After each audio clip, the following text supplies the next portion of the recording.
Радикализм, экстремизм, терроризм мемлекет іргетасын шайқалтуға тырысатын жат ағымдар туралы не білеміз? Діни радикализм бұл діндегі қайшы көзқарас. Дәстүрлі діни ғұрыптарды сынап, өздерінікін дұрыс санайды. Халықтың дүние танымына жат идеологияны таратып, қоғамның берекесін қашыруды көздейді. Өз көзқарастарын зорлық зомбылық арқылы нығайтқысы келеді. Екпе егуден, армия қызметінен, медициналық қызметтен, зайырлы білім беру жүйесінен бас тартады.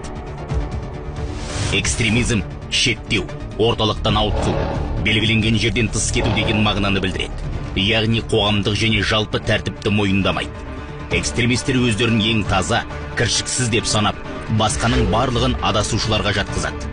Терроризм, оның идеологиясы әрқашан зорлық зомбылыққа негізделген. Ол қылмыстық жоспарларды жүзеге асырудың құралы.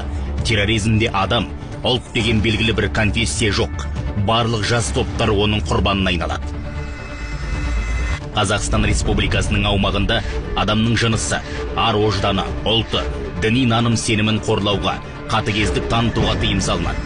Бақ, интернет порталдарында, көше және кез келген мекемеде Қазақстан Республикасында экстремистік деп танылған материалдар мен көзқарастарды таратуға тыйым салынады.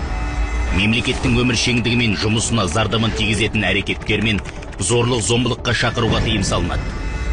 Осы әрекеттер үшін Қазақстан Республикасының заңнамасында тиісті қылмыстық және әкімшілік кодекске сай жаза қарастырылған.